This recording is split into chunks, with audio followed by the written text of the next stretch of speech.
Buenos días. Esta constituye nuestro último encuentro síncrono. Sin embargo, no quiero dejar pasar la oportunidad de agradecer al Instituto de Estudios Superiores de Investigación y Posgrado. No quiero dejar de aprovechar la oportunidad de agradecer al doctor Gregory y por supuesto de agradecer a Eva por ese acompañamiento que desde que estoy con el instituto me ayuda, me apoya y de verdad que es una niña espectacular. Debo reconocer formalmente, y quiero que ustedes lo sepan para que se sientan orgullosos, siempre he considerado que uno debe sentirse orgulloso de la casa de estudio que uno escoge. Si Balmore, ¿verdad? Y Marisol escogieron al Instituto de Estudios Superiores de Investigación y Posgrado para hacer su doctorado, hoy formalmente quiero felicitarlos. El instituto tiene una malla curricular espectacular, tiene una solidez científica, tiene una solidez académica que realmente traspasa fronteras y como ellos lo llaman, son unas ventanas abiertas al conocimiento. Y ellos representan muy bien el eslogan que los caracteriza y que constituye su lema. Por ende, este doctorado es espectacular y desde el punto de vista académico puedo señalar que la manera como ellos escogen los seminarios y la manera como entrecruzan o se entrelazan para poderlos a ustedes formar ya a nivel de que ustedes realicen su escritura propiamente como doctores es realmente fascinante. Y puedo decir como directora de posgrado de la Universidad de Yacambú que me siento orgullosa de compartir este espacio porque he tomado muchas cosas para poder saber cómo lo realizan ellos y nosotros mejorar y poder entrelazar ese tipo de conocimientos. Entonces, siendo así, vamos a hablar de la última clase, felicitando de inmediato también a Marisol. Marisol ha sido una participante espectacular, realmente ella ya tiene su evaluación en el aula. Esto es simplemente un recordatorio, algo que le refresca a lo que ella ya logró realizar. Y hoy, más allá de tener una clase donde yo voy a conversar, quiero saber las experiencias de lo que constituyó para Marisol y Balmore la realización del análisis desde la criminalística y las ciencias forenses comparadas en este aspecto, en este entramado, en lo que se refiere a las áreas criminalísticas, ese análisis de la película y sobre todo ese análisis de un caso que, como había comentado por privado con Marisol, fue escogido de manera no digamos aleatoria, sino de manera intencional que guarda relación con lo que ellos habían visto en una primera asignatura y que pudieron completar con ella. Fíjense que el contexto que hoy nos corresponde desarrollar tiene que ver con las áreas de investigación criminal. Si ustedes se dan cuenta, de acuerdo al programa sinóptico que les otorga la propia universidad y el propio instituto, guarda relación directamente con este seminario, con un primer encuentro donde conversamos sobre lo que era la criminalística. Recordemos que en un primer seminario hablamos de esa criminalística, cómo se entrelazaba, se cruzaba, podíamos utilizar una palabra muy propia del contexto doctoral, se enamoraba y aceptaba a la criminología, porque entendía que ambas son ciencias autónomas, pero que por sí solas, de manera independiente, poco podían hacer, porque la criminología estudia la conducta de la persona que comete presuntamente el hecho o que cometió ya definitivo mediante el contexto de un fallo que fue declarado de esa manera firme, un hecho delictivo. Pero la criminalística nos permite y nos ayuda y nos aporta a determinar cómo, por qué, cuándo lo realizó a través de evidencia física. Es decir, que la criminalística, como esa ciencia autónoma, dejando a un lado esas discusiones que son válidas, porque en el doctorado toda postura es válida, lo importante es que uno tenga el soporte teórico para poderlo defender y que a ustedes les permita en su tesis doctoral crear ya ese constructo teórico donde ustedes le van a aportar a la comunidad científica, desarrollar desde el arista que ustedes tengan a bien a ejecutar con la línea de investigación que les presenta el Instituto de Investigación, que sé que lo tienen bien desarrollado, les permitan ejecutar. Luego pasamos, ¿verdad?, en un segundo encuentro a desarrollar y a conversar sobre la ciencia forense, pero ya aceptando que esa criminalística como ciencia autónoma e independiente no está sola. Si bien es cierto, ya había aceptado la criminología, ella por sí tiene varios brazos ejecutores que son las llamadas ciencias auxiliares. Y vimos qué importante era entender el uso de la psicología forense, el uso de la medicina legal, el uso de la balística, entre otras. Ahora bien, en este tercer entramado, este tercer encuentro, nos corresponde desarrollar y entender que ustedes muy bien lo especificaron y desarrollaron en su trabajo las áreas de investigación de la criminalística. Cuando hablamos de las áreas de la investigación de la criminalística, de acuerdo al contexto de lo que ustedes visualizaron y revisaron en las aulas, es importante que ustedes siempre recuerden que la investigación va a ser el eje central. Recuérdense que el propio Código Orgánico Procesal Penal venezolano, en su artículo 13, declara y devela formalmente que el proceso como un instrumento de lucha para la justicia, tomando en cuenta el fundamento constitucional, guarda relación directa con la búsqueda de la verdad y, por supuesto, la reparación y reconocimiento de la víctima. Sin embargo, cuando hablamos de esa búsqueda de la verdad, se refiere específicamente a la investigación y toma realce o toma empoderamiento lo que es la criminalística. La criminalística no puede, como ciencia autónoma, trabajar de manera aislada, sino que se tiene que entrelazar con el derecho procesal adjetivo, que en este caso viene a constituir esa investigación criminal. Cuando hablamos de esa investigación criminal o investigación penal, nos ubicamos entonces en el contexto de la criminalística como ciencia autónoma e inmediatamente la casamos con esa investigación judicial. ¿Por qué? Porque la criminalística efectuada por esos expertos, bien sea del Cuerpo de Investigaciones Científicas, Penales o Criminalísticas, o los expertos de otras áreas como la unidad del Ministerio Público, también van a guardar relación para poder apoyar como auxiliares al titular de la representación de la acción fiscal, que no es otro que el fiscal del Ministerio Público. En ese orden de ideas, no podemos dejar a un lado, porque es importante que ustedes nunca lo olviden, la criminología, porque en eso también consiste su doctorado.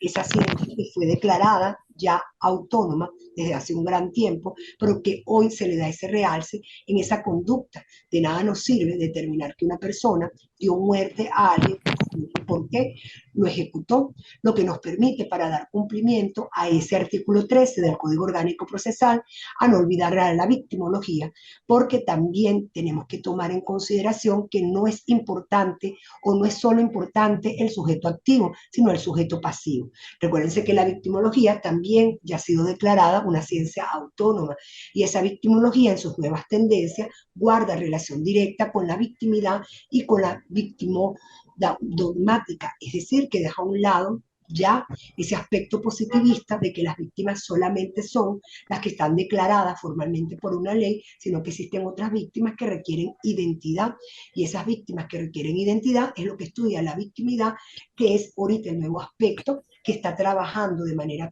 compleja y transdisciplinaria, pues sencillamente la victimología, que se casa y se entrelaza con esa ciencia forense.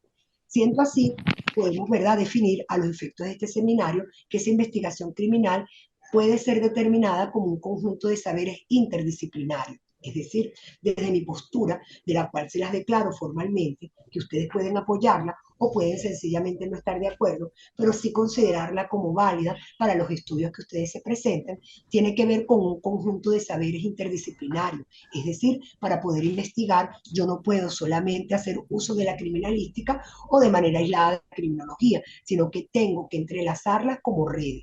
Por ende es que deviene esta investigación de acciones sistemáticas, integradas, para poder llegar a ese conocimiento donde la verdad se relaciona con el fenómeno delictivo. ¿Por qué lo desarrollo de esa manera? Bienvenido, Valmore, a tu encuentro, ¿verdad? Que sé que lo vas a disfrutar.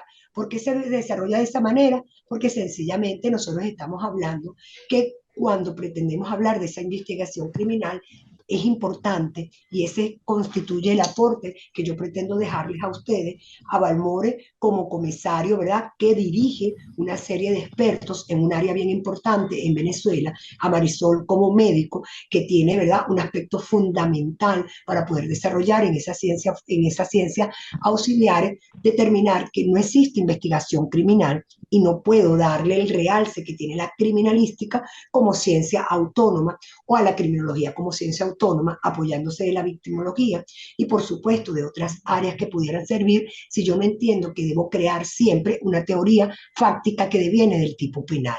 ¿Y por qué deviene del tipo penal? Porque el tipo penal es la que me va a contar cuál es la estructura de la propia historia de vida que sucedió.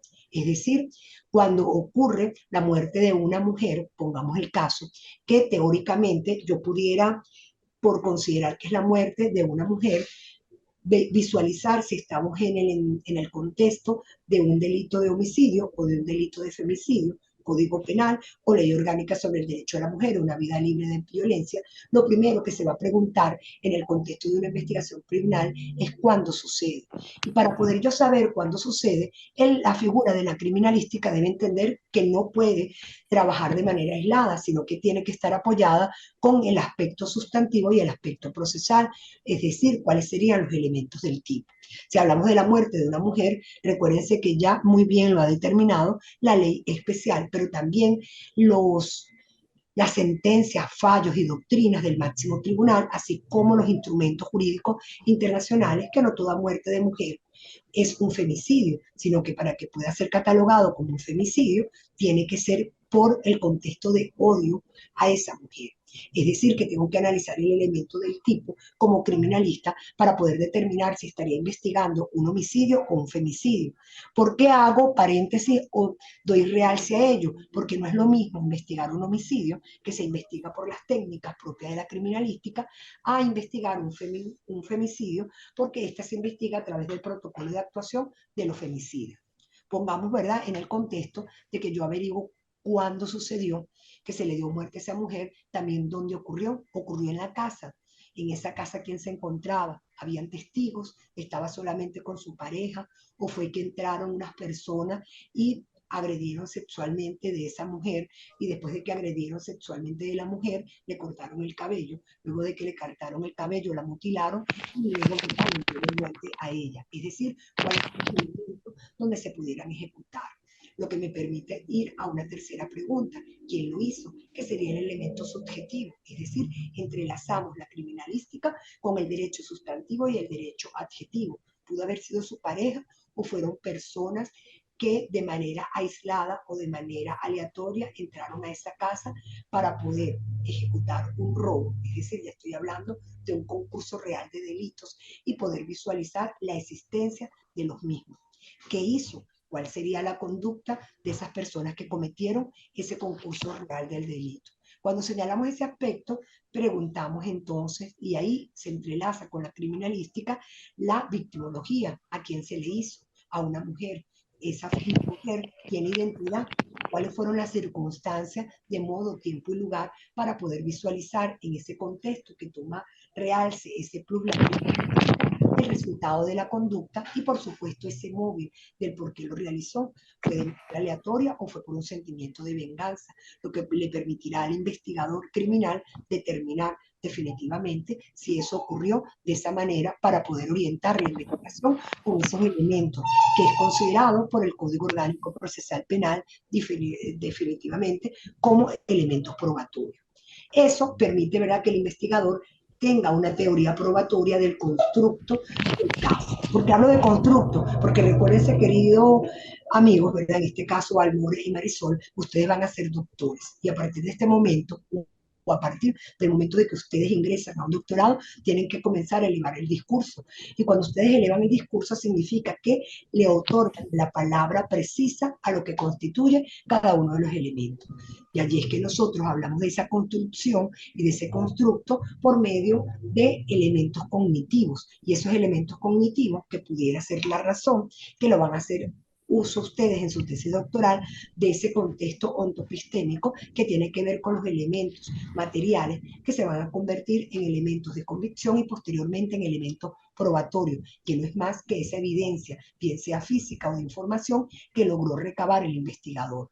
¿Para poder qué? Para poder presentar una teoría fáctica que luego se pueda convertir en ese criminalista o ese investigador como auxiliar del representante de la acción penal y crear su teoría jurídica. De allí que es importante que se apoye, y así lo debería hacer y lo debe hacer el fiscal del Ministerio Público, lo que le tenga bien a decir ese investigador sobre la vestimenta, el arma, si existe un carro, el reconocimiento médico legal, el informe psicológico, si la persona está muerta, una autopsia psicológica, testigos, si hay cámaras, es decir, vuelvo e insisto, todo lo que conlleva en la nueva investigación criminal tiene que ver con un pensamiento lateral, porque existe en el contexto del sistema acusatorio una libertad probatoria.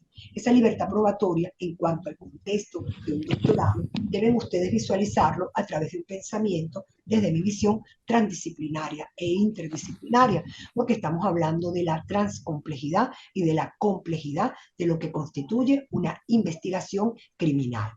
Ello permite entonces a ustedes, dentro de esos supuestos epistémicos, presentar o visualizar la construcción y reconstrucción de qué fue lo que sucedió con esa evidencia. Y de allí el investigador tomará en consideración el tiempo, cuándo ocurrió ese hecho, de qué forma ocurrió, qué serían los modos, y dónde ocurrió, en un lugar abierto, en un lugar cerrado, en un contexto para poder determinar, o en ese supuesto, los elementos o aspectos probatorios que deberían permitirles a ustedes llegar a esa verdad verdadera que les van a presentar.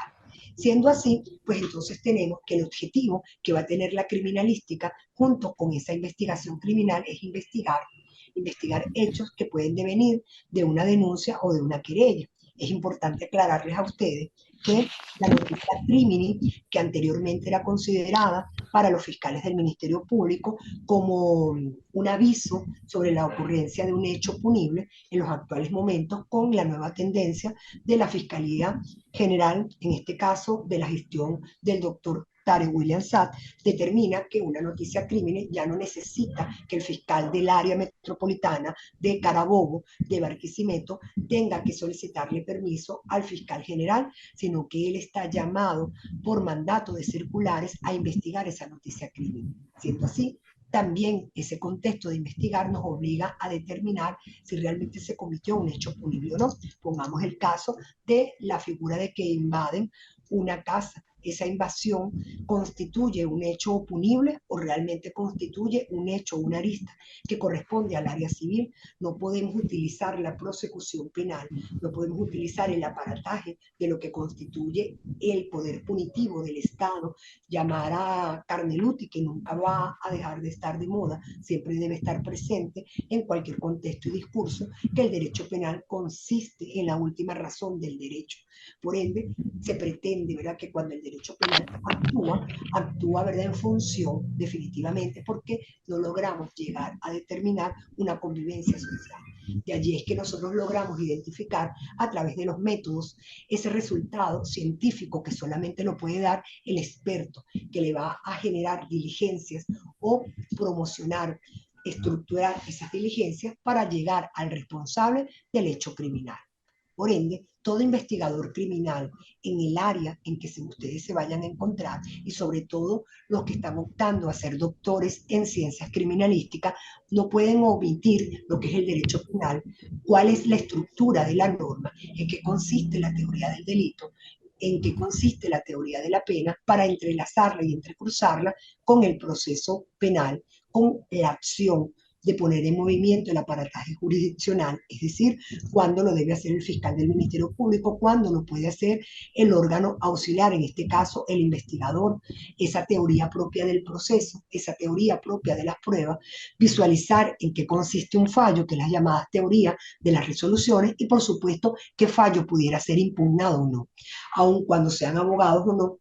Frente a ellos, yo sé que Valmore y Marisol lo son, pero en el área donde se encuentren desempeñados, todo investigador siempre debe estar preparado bajo el contexto de evitar que sus actuaciones estén viciadas de nulidad absoluta, a los fines de poder evitar que la teoría de impugnación de la contraparte, llámese defensa o llámese representante de la víctima, pudiera llegar a impugnar lo que está haciendo el investigador. En ese orden de ideas, ustedes no pueden omitir lo que tiene que ver directamente con el contexto de la figura del delito. Ese delito que está basado en el principio de legalidad. No todo hecho antisocial, no todo hecho que yo considere abominable, no todo hecho que yo considere reprochable es considerado delito. Es importante que nunca obviemos que el delito solamente es lo que determina el legislador, porque a nosotros nos rige el principio de la legalidad. Entonces, por ende, el investigador debe estar atento si esa conducta que considera reprochable forma parte de la teoría del delito para poder determinar si realmente es antijurídica y existen rasgos o elementos de culpabilidad, lo cual no nos va a permitir visualizar a través de la tipicidad, que es considerada por la propia conducta. Antes de construir un caso, yo debo visualizar qué ocurrió. Y sé que eso lo hacen los investigadores, qué ocurrió antes, durante y después para poder visualizar esa teoría del caso. Y ahí nace propiamente lo que es esa investigación criminal, esa arista de la criminalística que es tan importante para ustedes para poder visualizar esa escena del crimen. Esa escena del crimen donde nosotros podemos, ¿verdad?, visualizar la importancia de la criminalística, donde podemos, ¿verdad?, visualizar cómo se entrelaza la ciencia forense, cómo se entrelaza la victimología, cómo se entrelaza la criminología y cómo se entrelaza, ¿verdad?, al contexto de lo que va a ser la investigación judicial. Por tanto, el criminalista, ese investigador criminal, no puede omitir jamás esas aristas de la victimología, la criminología, teniendo como base la criminalística para llegar a esa investigación judicial, que es lo que van a representar al fiscal y al Ministerio Público. En esas áreas propias de la criminalística nos hemos percatado en propios capítulos que a través de los años que la propia criminalística ha evolucionado, se ha sentado, ha entendido la importancia que ella posee frente a ello, que ella tiene métodos. Tener métodos y técnicas es que ha sido declarada y develada como ciencia autónoma. De allí que la propia doctrina ha determinado que ella se integra a través de áreas o disciplinas que van a alimentar la investigación, como puede ser la criminalística de campo, como puede ser la balística forense, como puede ser la documentología, como puede ser el contexto que estudia los explosivos, como puede ser la fotografía forense, como pueden ser los hechos de tránsito, como pueden ser sistemas de identificación. Veamos, ¿verdad?, cómo ha crecido el Cuerpo de Investigaciones Científicas Penales y Criminalísticas, que tiene ahora su propia división de perfilación criminal y que ustedes lograr entrever en la película El Nudo o Los Nudos, bajo la figura siempre de esas técnicas forenses que a ustedes se les van a presentar. Conforme a ello, es importante que ustedes recuerden conceptos que le van a ser propios. La criminalística de campo, que es la que primero va a tomar relevancia, tiene que ver directamente con esa figura de proteger, observar, fijar, todo lo que tiene que ver con la escena del crimen o el lugar de los hechos. Pero a través de qué o por medio de qué, a través de esos métodos y técnicas aplicadas, logrando recopilar esas evidencias que son evidencias propias que deben ser investigadas a través de una cadena de custodia con todo el manual de custodia para poder ser llevado al laboratorio correspondiente. Siendo así, también puede tomar en consideración la balística forense, tomando en cuenta que se basa en una conducta mecánica para poder resolver relaciones directas con acción y efectos de disparo de un arma de fuego. Pero no nos quedamos en ello. También la criminalística toma en cuenta lo que tiene que ver con la documentoscopia, donde se realiza, ¿verdad?, ese análisis a través o por medio de un laboratorio de establecer la autenticidad o falsedad de documentos. Es importante recordarlo solamente como recordatorio, porque sé que ese problema no lo tiene ni Marisol ni Valmore, sino que guarda relación directa con que yo puedo considerar que un documento es falso por la pericia o las experiencias o las máximas que yo posea. Sin embargo, tiene que ser el experto el que lo determine a través de un dictamen. Ese tipo de documentos, que es sumamente importante, tiene que ver con la falsificación, tiene que ver con no descartar posibles falsarios, falacias, pero que también nos puedan servir de indicio. También debemos tomar en cuenta, y eso también forma parte de las aristas de la criminalística, todo lo que tiene que ver con la figura de explosivos, que tiene que ver con el conocimiento de la física y de la química a través de un incendio, los focos de siniestro, todo lo que tiene que ver con el carácter natural o que pudiera haber sido prefabricado con producción o destrucción. Es decir, que un investigador nunca se va a solapar, entendiendo el contexto de esa transdisciplinaridad, poderse apoyar en el contexto, como bien lo explicó en el segundo encuentro Balmore, lo que tiene que ver con los bomberos o ese equipo de siniestro donde ellos se pueden apoyar. También pudiéramos hacer mención como algo resaltante la fotografía fotografía forense, donde podemos visualizar un material de reacción química que tiene que ver, ¿verdad?, propio de agentes relacionados con la naturaleza, pero también esa figura de captura de imágenes que permiten obtener la presunción de un hecho. Porque hablo de esa fotografía forense, y aquí voy a incluir que tiene que ir mucho más allá con lo que tiene que ver con la figura informática. Cuando hablamos de esta fotografía forense y esa figura informática, tiene que ver con el uso de las redes sociales, tiene que ver también con el uso del WhatsApp, tiene que ver con el uso de lo que constituye elementos que ahora son primordiales y que son investigados de manera seria y sólida por parte de los investigadores. Siendo así, nos ubicamos nuevamente en esa criminalística de campo. En esa criminalística de campo, como bien se les presenta a ustedes en el aula, tiene que ver directamente con el lugar de los hechos. Bien lo puede explicar y lo puede decir Valmore y Marisol, que es importante cuando ocurre un hecho delictivo, donde eso para ellos les da las primeras señales de alerta, incluso les puede determinar móvil, les puede determinar quién fue el sujeto activo para poder visualizar esa investigación. Es decir, que ese lugar del hecho le permite directamente entender la relación y la intervención física posterior. Esa criminalística es considerada como parte de la disciplina de la criminalística general y donde va a descansar en su gran mayoría todo lo que tiene que ver con los elementos que se estiman características propias e identificadoras para poder reconstruir. Quiero aclarar que aún, por ejemplo, existe una investigación en la extracción de capitales, que es un delito autónomo por la legislación venezolana, a diferencia de otros países, que es investigado bajo el contexto de elementos documentales. Sigue existiendo la importancia de la criminalística de campo cuando se solicitan allanamientos o cuando yo logro visualizar a través de inspecciones, o el investigador logra visualizar a través de inspecciones empresas de maletines o no, para luego contrastarlo con el aspecto documental.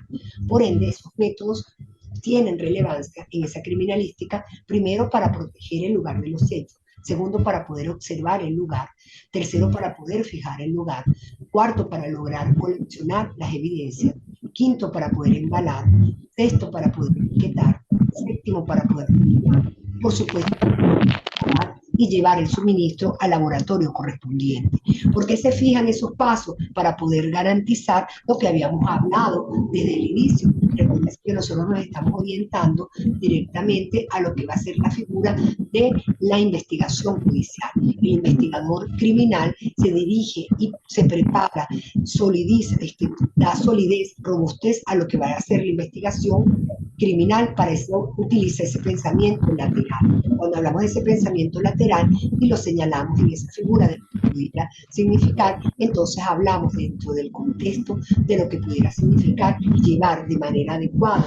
No basta que yo tenga el mejor experto, que sea investigador y que llegue a una escena del crimen y sin utilizar los elementos de la observación, la fijación, colección, embalaje, pueda hacer uso o tome, ¿verdad?, sin la debida precaución, el arma de fuego, visualice, ¿verdad?, de que había una cámara que no la habían visto, sin tomar el contexto, porque vicia ya de nulidad absoluta lo que pueda llegarse a convertir en una prueba y convertiría lo que pudiera ser la reconstrucción en la teoría del árbol envenenado. Siendo así, es importante que todo investigador, que ustedes mejor que yo lo saben, debe tener en cuenta la observación, que no es más que ese examen, ese recorrido que se hace. Fíjense que cuando les señalaba, ¿verdad?, de esa protección, que muy bien, ¿verdad?, lo pueden ustedes mismos desarrollar, entonces nosotros dentro de esa escena podemos conseguir objeto, instrumento, marca, rastro, vestido, cualquier cosa que nos ayude a reconstruir ese hecho.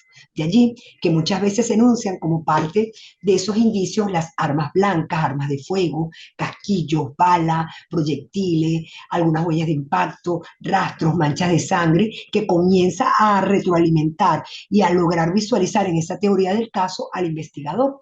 Tenemos esos delitos que pudieran ser consumados como armas blancas, instrumentos punzocortantes, los contundentes, impresiones de huellas dactilares que pueden ser positivas o negativas, huellas de sangre con determinadas características, huellas de acelerado o frenado, huellas de pisadas humanas, calzado, entre otros. Eso nos permite señalar de que si el caso, ¿verdad?, existió un forcejeo para poder hablar de que pudiera hacerse en defensa o no, si existieron algún tipo de huellas, algún tipo de rastro en los tipos de delitos de agresiones, huellos de labios impregnados, ropa, cigarrillos en la mejilla de la víctima, papel, en la comisión, ¿verdad? Por ejemplo, de los delitos contra los niños, agresiones sexuales, algún tipo, ¿verdad? De rastro de uñas, dientes, mordeduras, cabello. Cuando estamos hablando de tratar de distinguir si es un homicidio o un femicidio o un homicidio, determinar qué instrumento fue el que le permitió, si es una cuerda, qué tipo de cuerda fue, como ustedes analizaron en su trabajo, qué tipo, ¿verdad? Si existió algún tipo de despido familiares, si es accidente de tránsito, ¿verdad? Los impactos, las manchas, la gasolina, si existió, ¿verdad? Algún tipo de si existió algún tipo de amenaza, ¿verdad? Por parte de algún tipo de mensaje escrito, oficios, ¿verdad? En las pieles de las personas, la huella, ¿verdad? De tatuajes, quemaduras de pólvora, en fin, un sinfín de elementos propios de la ciencia que permite aceptar que existe una responsabilidad al momento de ejecutar labores en campo. Es decir, que van a poder ejecutar estos medios para poder visualizar ese manual único de custodia. Siendo así, ustedes van a elaborar como investigadores desde esa investigación lo que van a añadir, lo que van a desechar. Es decir, van a armar un rompecabezas y ese rompecabezas va a tener tres aspectos que es lo que yo les propongo tomen en consideración. Una teoría fáctica que tiene que ver con los hechos, una teoría jurídica que tiene que ver con los elementos y con el derecho, porque investigar un suicidio, un homicidio o un femicidio. No es lo mismo investigar una legitimación de capitales que un financiamiento al terrorismo, para llegar a esa teoría o base probatoria que van a ser esos elementos de convicción. ¿Cómo lo van a construir? A través de una teoría del caso, donde ustedes logran identificar por medio de la conducta en esa criminalística de campo quién es el sujeto activo, quién es el sujeto pasivo, y se van a apoyar en la criminología y en la victimología cuáles fueron esos objetos involucrados, dónde, en qué manera ocurrió, para poder ir relacionando y construyendo. ¿Cómo lo van a construir? Como ya habíamos dicho en clases pasadas, basadas en la teoría del delito. ¿Cuándo? ¿Dónde? ¿Quién y qué hizo? ¿A quién se lo hizo? ¿De qué circunstancia? ¿Cuál fue el móvil que lo van a poder desarrollar? Y en ese pensamiento transversal que les permite entonces a ustedes determinar de manera estratégica una cronología del hecho, del modo, del lugar y de las personas. Que ustedes les permitan visualizar los elementos testimoniales, las figuras documentales, las evidencias reales, lo que puede aportar una evidencia directa, indirecta, que escuchó o no escuchó. Siendo así, ese qué viene determinado, por ejemplo, por los testimonios, una cámara de video, la denuncia, estudios antropológicos comparativos de carácter físico, imágenes o videos. Cuando hablamos del cómo, viene establecido, ¿verdad?, del sujeto, del testigo, de una inspección técnica, de una reconstrucción de los hechos, de los testigos, de la comparación de huellas, de la extracción de evidencias audiovisuales. Cuando hablamos del cuándo, una inspección técnica, transcripción de evidencias audiovisuales, el libro de guardia, el libro de novedades, los testigos, un estudio antropológico, un estudio antropométrico con destreza, una descripción. Cuando hablamos del dónde, hablamos de inspección técnica, testigos, huellas dactilares, entre otros. Es decir, que estamos hablando propiamente de la investigación que va a estructurar la historia, donde siempre van a estar presentes las preguntas cuándo, dónde, quién, qué hizo, a quién se lo hizo, en qué circunstancias, cuál fue el resultado, cuál es el móvil. Es decir, que estamos hablando propio de lo que ustedes evaluaron en la escena del crimen del caso Brián en el diario Clarín y por supuesto lo que ustedes analizaron con la película El asesino del nudo. Ahora sí, les dejo a ustedes abierto el escenario para que Valmore o Marisol, ambos en el orden que ustedes decidan, pues me expliquen y nos narren cuál fue su experiencia en este seminario y con las asignaciones que ustedes ya ejecutaron. Bueno, profesora, buenos días. ¿Aló? ¿Me escucha? Mi amor, perfecto. Perfecto, profesora. Bueno, en primer lugar quería tomar sus primeras palabras. No solo agradezco a la institución, a la universidad, sino también a usted por todo el aporte que me ha brindado. Hace 2 días estuve a punto de llamarle y pasarle un mensaje y decirle que estaba usando mucho de sus apuntes, de sus charlas y de sus síncronos para armar un ensayo y quería darle las gracias. Decía, pero es que tengo que darle las gracias, además de que la voy a nombrar en el ensayo, su manera en que ha estructurado el aporte académico es brillante y creo que usted es una gran profesional, no se lo digo por lisonjearla, sino simplemente porque lo merece. Usted es una persona que reconozco sus capacidades y además tiene algo fundamental y es que es docente. Es docente no solo por la materia como la implementa, sino también por todo ese aspecto humano que la acompaña y que de verdad lo aplaudo, la consideración hacia el estudiante y puedo decirle sin ningún tipo de duda de que yo he disfrutado enormemente sus actividades académicas. Esto quiero dejarlo de constancia por este síncrono y por escrito como lo hice en una ocasión en su primera asignatura. Bueno, ahora entrando en materia a lo que usted ha dicho sobre mi experiencia, pues increíble. Yo, cuando usted colocó las dos películas para el análisis, eh, empezando por el caso del crimen de Brian, yo pude entender en todo esto que ocurrió, primero que existiendo, de existir un protocolo y esa manera metodológica de la criminalística, ahí hubo fallas, porque si bien es cierto, tienen que investigar desde el principio, habían elementos importantes y es que es desde las ciencias forenses, la, el centro medular de la criminalística en este caso contaba con archivos, incluso con antecedentes que sirve, por eso es que la teoría el área del campo es importante porque ellos en experiencias anteriores habían tenido explosivos, armas que coincidían las huellas con quienes actuaron en esa ocasión, no con Brian, el asesino, sino con el que lo acompañaba, que era Gómez. Entonces, yo noté a lo largo de que hubo un periodo muy extenso de investigación y ellos tenían que haber tenido un orden en la metodología que bien lo dicta la criminalística y se perdió demasiado tiempo porque al principio ya ellos tenían recabado de que esto se trataba de una familia criminógena, una familia donde ya los padres tienen antecedentes penales, el hermano tenía antecedentes, e incluso Brian el asesino ya también tenía, pero por delitos menores.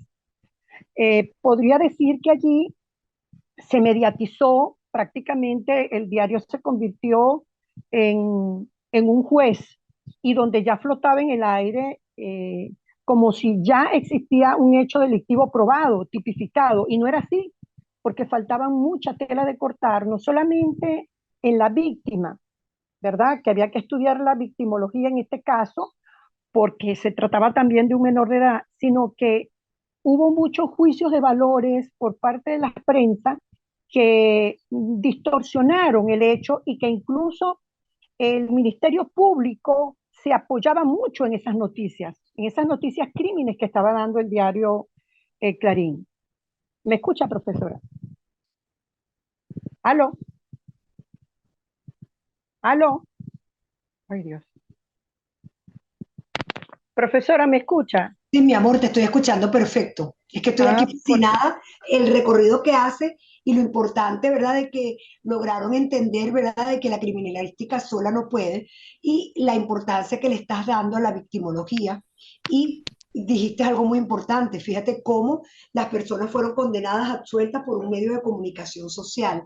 Y eso, ¿verdad?, es lo que nosotros en victimología estamos desarrollando como la posverdad, esas mentiras emotivas que se convierten en verdades y que puede destruir al investigador o lo que pretende hacer el investigador. No puedes continuar porque yo estoy aquí fascinada disfrutando.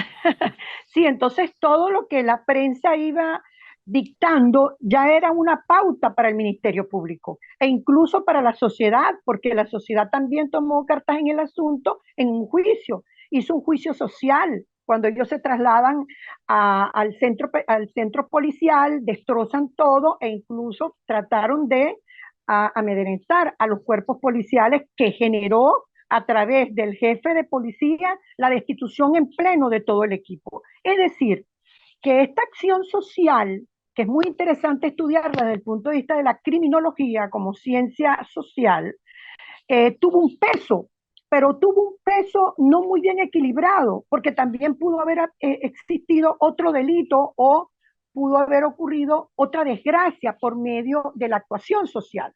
Yo vi con una gran importancia toda la teoría que usted nos aportó de la criminología como ciencia social y como esa criminología que se agarra de esa sociología criminal, porque había que estudiar también el papel que jugó la sociedad civil, como el papel que jugaron los cuerpos policiales, el papel que jugó la prensa, e incluso los términos y los verbos que se llegaron a usar, donde calificaban a la víctima, la convertían en más víctima, y al victimario pues completamente destruido, donde su derecho a la defensa pareciera que no había ocurrido nunca, y que por tratarse de ser inimputable, termina yéndose a vivir a otro lugar. Por cierto que al sol de hoy, con todo el movimiento que hubo a nivel de Congreso y de diputados y la supuesta discusión que iba a haber sobre el descenso de edad para la punibilidad, eso no ha ocurrido hasta el momento. Es decir, que todo fue un trabajo mediático que es impresionante cómo se impuso este caso desde el punto de vista de los medios de comunicación. ¿Eh? ¿Me escucha, profesora? Te estoy escuchando perfecto, estoy fascinada porque te iba a invitar a que con ese libro, con ese caso, pudieras profundizar sobre, te voy a mandar un material sobre la posverdad, porque te puede ayudar, no sé cuál es de qué manera estás haciendo tu tesis doctoral, pero te puede ayudar para escribir muchos artículos. Por supuesto, profesora, mi tesis doctoral va encaminada hacia los trastornos de personalidad y los actos delictivos. Por lo tanto, estoy en un campo muy amplio que quizás lo voy a reducir y va a ir buscando un poco más de especificidad, pero todo lo que esté inmerso pues, en estos actos delictivos, pues allí está centrado mi tesis. Así que bienvenido su aporte, profesora. De verdad, muchísimas gracias lo que me pueda aportar. Muchísimas Ahora, gracias a ti. en el caso de Brian tiene mucha tela de cortar, cómo logró socialmente etiquetarse el caso. Eso es impresionante, pero sí hay un centro medular aquí y es que se trataba de una familia criminógena donde la sociología y, y, y la misma criminología deberían avanzar en ese sentido, porque a pesar de que estamos en este momento y en pleno siglo XXI estamos viendo actuación de la sociedad que pudieran ser una reproducción de cuando la época de los demonios o como se hacían juicios según el credo o la raza o incluso el aspecto físico del ser humano. Entonces hay mucha parte como ese canibalismo que se veía antes, entonces vemos que se reproduce y eso a mi modo de ver es grave porque sigue existiendo esa pregunta de por qué. Allí la criminología vuelve a imponerse. ¿Por qué esa persona actúa así? Entonces no es solo por qué actuó Brian el asesino así, sino por qué actuó el abuelo de Brian así. ¿Cómo es posible que sabiendo que está en una región que es zona roja, porque así lo daban las publicaciones en la prensa, que era una zona peligrosa, como el abuelo, estando con su nieto, se le ocurre atravesarse a la moto de unos delincuentes? Entonces esto también esa forma de agresión y atrevimiento también debe ser de análisis, porque yo en mi análisis dije, al final, si uno busca un culpable directo, yo digo la imprudencia del abuelo, aparte de que existe la delincuencia, pero la imprudencia del abuelo favoreció también esta situación. ¿Me escucha, profesora? Perfecto, estoy totalmente de acuerdo contigo. De verdad que, aparte de que, bueno, te doy las gracias por las palabras que me dijiste y de la cual, ¿verdad? Las asumo, ¿verdad? Con total humildad, aunado de que sé que no tiene nada que ver porque ya tú estás evaluada. O sea, realmente tus dos trabajos fueron espectaculares, al igual que los trabajos de Balmores. Yo me siento muy orgullosa de mis estudiantes. Ahorita estaba colocando en mi estado mis niños, o sea, porque para mí todos los estudiantes son mis niños.